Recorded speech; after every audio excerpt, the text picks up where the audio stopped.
I knew somebody had been inside my garage before I even dropped my suitcase, and once I saw what had been moved, I had this weird sinking feeling in my chest that wouldn't go away. Then I checked my security camera and watched my HOA president punch in my garage code like he lived there. And that was the exact moment my entire weekend turned into something none of us on that street were ever going to forget. My name's Ethan Calloway. I'm 45, and I live in Gilbert, Arizona, in one of those neat suburban HOA communities where every lawn is trimmed within an inch of its life, and every mailbox somehow looks like it belongs in the same catalog.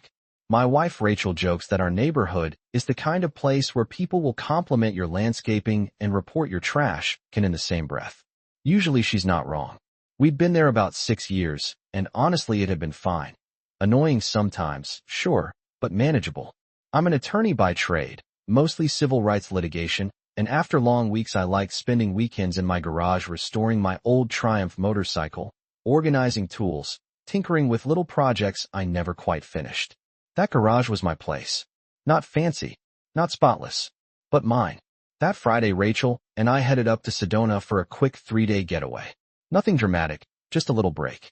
We came home Monday afternoon, sunburned, tired, arguing over whether we should have stayed another day, and the first thing I noticed when I opened the side door into the garage was a cardboard storage bin sitting crooked against the wall.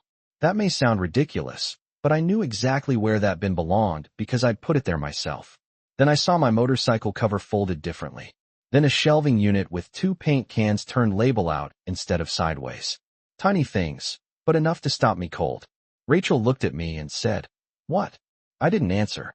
I pulled out my phone, opened the camera app, and rewound to Saturday. 11:12 a.m. The garage door lifted. And there he was. Trevor Langley, president of the HOA, polo shirt tucked in like he was running a corporate retreat, walking straight into my garage with 2 board members behind him. Calm as could be. Trevor glanced around, pointed at shelves, opened a storage tote, took photos with his phone while one of the others scribbled notes on a clipboard. 23 straight minutes. Like they were touring an open house. Rachel stood beside me staring at the screen and whispered, "No, no way." I replayed it twice because my brain refused to catch up. Then Monday evening, an email hit my inbox from the HOA. For violations. $250 each. 1 for vehicle parts improperly stored. 1 for flammable materials in unsecured residential placement. 1 for visible storage exceeding community guidelines. And 1 my personal favorite for commercial-grade tool accumulation inconsistent with residential use.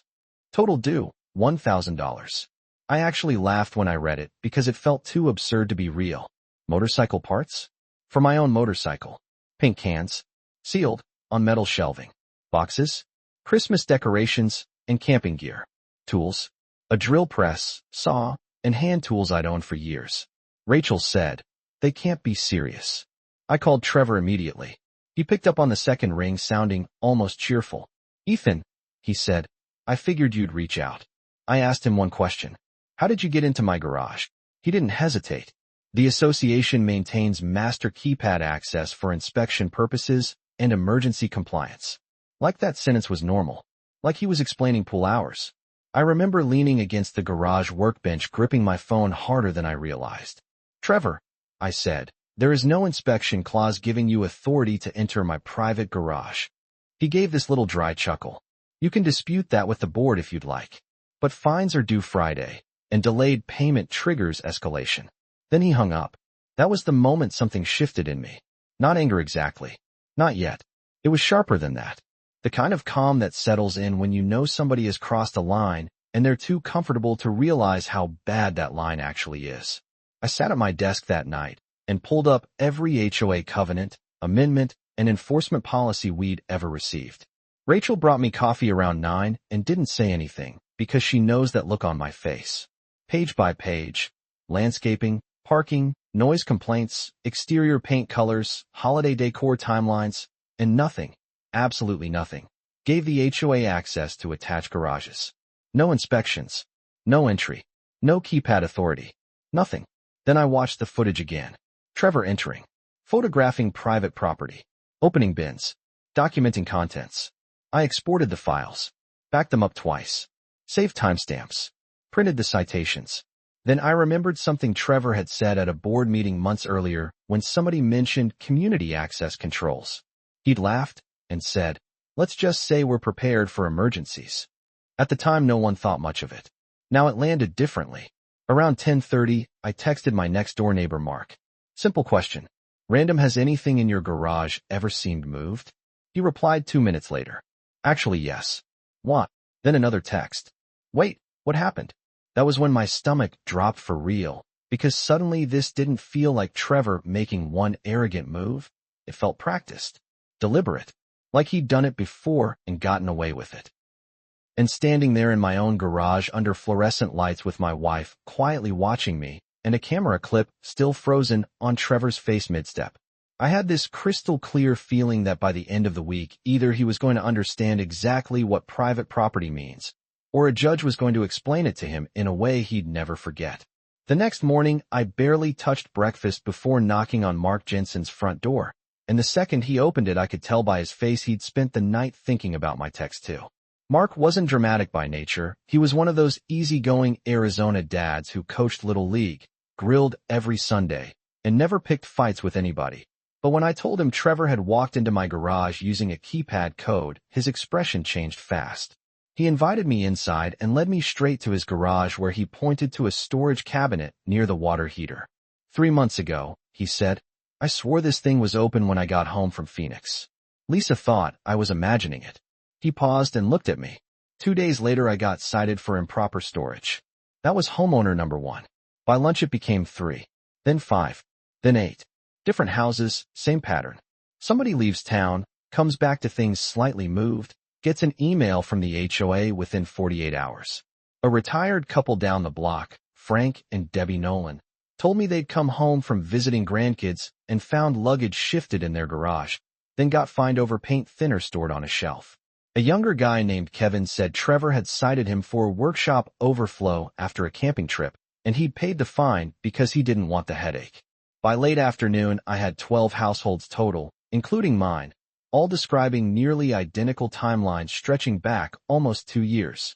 That wasn't suspicion anymore. That was a system. Trevor had built himself private access into people's garages and treated it like standard HOA enforcement. Rachel sat with me at the kitchen table while I organized statements and camera files into folders. She looked at the stack and said quietly, "He really thought nobody would ever compare notes." I nodded. That's exactly what he thought. I filed a police report with Gilbert PD that evening and attached the video. The officer taking the report stayed professional, but when he watched Trevor open my garage and start photographing shelves, he raised his eyebrows and rewound it himself. Then I filed for an emergency injunction in county court, citing unlawful entry, trespass, and improper use of access credentials. Years of litigation teaches you something important: timing matters. Evidence matters. Calm matters. Don't rant. Don't threaten. Show facts so clearly the other side traps themselves. The hearing was set for Wednesday morning. Trevor clearly didn't expect that because Tuesday evening he called me himself. I let it ring once before answering. "Ethan." He began with that smooth HOA president voice. "I think maybe this has become bigger than it needs to be." I leaned back in my chair. "Interesting. Yesterday you wanted $1,000 by Friday." He exhaled. "The board has broad authority to preserve neighborhood standards." "Trevor," I said, "you walked into my home while I was away." "Garage," he corrected me instantly. That actually made me smile. "Attached garage," I said. "Private property. No consent. No emergency. No covenant authority. Recorded on camera." Silence. Then he changed tone. "You know, escalating this could create division in the neighborhood." Rachel heard that from across the room and mouthed, "Wow." I told him, "You already created division when you entered 12 garages without permission." He hung up. Wednesday morning the courtroom was packed more than I expected. Me, Rachel, Mark, several neighbors. Trevor with the HOA attorney and 2 board members looking uncomfortable in matching business casual. The judge, an older woman named Judge Ellis, had clearly reviewed the filings beforehand. She asked Trevor's attorney one simple question. "Point me to the covenant language authorizing entry into attached private garages." He shuffled papers. Mentioned safety. Mentioned compliance obligations. Mentioned board discretion. She repeated herself. Where specifically? He couldn't answer. Then my footage played on the courtroom monitor. No commentary needed. Trevor entering. Clipboard. Photos. Opening bins. 23 uninterrupted minutes. Judge Ellis folded her hands and stared at Trevor over her glasses. Did you possess keypad access codes for private residences? Trevor tried confidence. For emergency preparedness. Was there an emergency Saturday at 11:12 a.m.? No. Did Mr. Calloway consent? No. Then why were you inside? That silence felt louder than anything said all morning. The injunction was granted on the spot. Immediate suspension of all HOA citations tied to garage inspections. Mandatory deletion of every keypad code in HOA possession. No further access to attached private property pending litigation. Trevor looked stunned, genuinely stunned, like someone had finally spoken a language he couldn't spin. But the civil order wasn't even the hardest part for him, because police had already begun contacting homeowners. And once detectives started hearing the same story 12 different ways, the tone changed fast. A week later, Mark texted me a photo from across the street. Trevor standing in his driveway while officers spoke to him beside a patrol SUV. Then another neighbor sent ring footage showing police returning the next day. The investigation uncovered emails Trevor had sent to board members scheduling inspection windows, specifically when residents were believed to be traveling. He kept spreadsheets, addresses, code access notes, violation categories, estimated fine amounts. It was organized enough to make your skin crawl. One board member, a woman named Carol, eventually admitted Trevor told everyone the HOA attorney had approved limited compliance checks. That turned out to be completely false. The attorney had never authorized anything. Trevor had simply invoked legal language until everyone stopped asking questions. I wish I could say I felt triumphant right away, but honestly, I mostly felt unsettled. Because every new document made the neighborhood feel stranger. Familiar driveways suddenly looked different knowing how many people had quietly paid fines after their privacy got violated. Rachel said something one night I couldn't stop thinking about. He wasn't trying to protect the neighborhood. He liked being able to get into places people assumed were private. And she was right. It wasn't landscaping. It wasn't standards. It was power disguised as procedure. A month later, civil discovery started. Trevor's messages were brutal. Homeowner likely out of town. Garage access obtained. Photograph shelving. Document anything visible. Fine aggressively. One line literally read. Compliance improves when penalties feel immediate. Mark read that and muttered, unbelievable. The class action expanded fast. 13 families total. Depositions were ugly. Carol cried through hers. Another board member admitted he never questioned Trevor because he always sounded certain. Trevor himself stayed stiff and defensive until he was asked whether he personally opened keypad entries. He said no. Then my attorney played close-up still frames from my own footage, his hand pressing the keypad, time-stamped. For the first time all year he looked rattled. Criminal charges followed not long after. Multiple counts of trespass, unlawful entry, and burglary-related access violations. The HOA insurer refused to fully cover damages because Trevor knowingly acted outside governing authority. That sent panic through the community board. Emergency elections were scheduled. Trevor resigned 2 days before the vote. The resignation email was 3 paragraphs of blame and excuses, ending with actions were taken with neighborhood integrity in mind. Nobody bought it. Then came the hearing for damages. 12 neighbors gave statements. Frank described feeling violated in his own home. Debbie cried talking about realizing strangers had opened containers with family keepsakes.